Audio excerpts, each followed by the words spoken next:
Hello everyone, আসসালামু আলাইকুম। আপনারা যারা ফেসবুক পেজের নাম পরিবর্তন করতে যাচ্ছেন 2025 সালে এসে কিভাবে আপনারা ফেসবুক পেজের নাম পরিবর্তন করবেন আজকে আপনাদেরকে দেখিয়ে দিব। চলুন তাহলে মূল ভিডিওতে। Welcome back.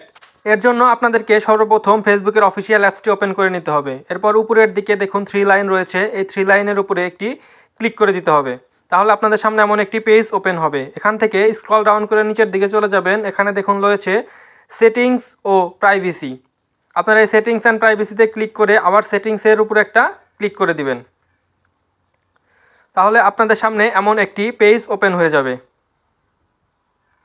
এখানে স্ক্রল ডাউন করে আপনারা নিচের দিকে চলে আসবেন। এখানে দেখুন লেখা রয়েছে পেজ সেটআপ। আপনারা এই পেজ সেটআপের উপরে একটি টাচ করে দিবেন। তাহলে আপনাদের সামনে এমন একটি পেজ ওপেন হয়ে যাবে।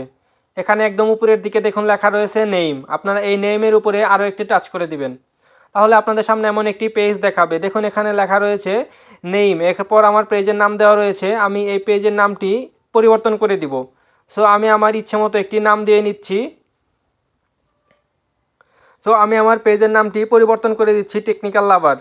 সো আপনারা আপনাদের ইচ্ছে মতো পরিবর্তন করে এখানে রিভিউ চেঞ্জে ক্লিক করে দিবেন। তাহলে আপনাদের আগে কি নাম ছিল এবং পরবর্তীতে কি নাম পরিবর্তন করে রেখেছেন সেটি দেখাবে। এরপর আপনারা এই নিচের দিকে দেখুন লেখা রয়েছে সাবমিট ফর অ্যাপ্রুভাল। আপনারা এখানে ক্লিক করে দিবেন। এরপর ফেসবুক থেকে একটি কোড পাঠানো হয়েছে হোয়াটসঅ্যাপে। আপনাদেরকে অনেককে আপনাদের ফোন নাম্বারে পাঠানো হতে পারে। সো আপনারা সেই কোড নাম্বারটি এখানে দিয়ে কন্টিনিউয়ে ক্লিক করে দিবেন। তাহলে দেখবেন আপনাদের পেজের নাম পরিবর্তন হয়ে গিয়েছে। এবং আপনারা যদি পরবর্তীতে আবার পরিবর্তন করতে চান তার জন্য 60 দিন অপেক্ষা করতে হবে এবং 60 দিন পর আবার আবেদন করার মাধ্যমে আপনারা ফেসবুকের নাম পরিবর্তন করতে পারবেন। এই দেখুন আমার ফেসবুকের যে আগের নাম ছিল RS 3.0, এখন পরিবর্তন করে সেই পেজটির নাম রাখা হয়েছে টেকনিক্যাল লাভার। এই দেখুন পূর্বে নাম ছিল RS 3.0 এবং পরিবর্তনের পর নাম রাখা হয়েছে টেকনিক্যাল লাভার। সো আপনারা এভাবে আপনাদের ফেসবুক পেজের নাম পরিবর্তন করতে পারেন। যদি ভিডিওটি ভালো লাগে লাইক, কমেন্ট ও শেয়ার করে দিবেন এবং আমাদের পেজের পাশে থাকার জন্য ফলো বাটনটি ক্লিক করে দিবেন। তো আজকের মতো ভিডিওটি এখানে শেষ করছি। আসসালামু আলাইকুম।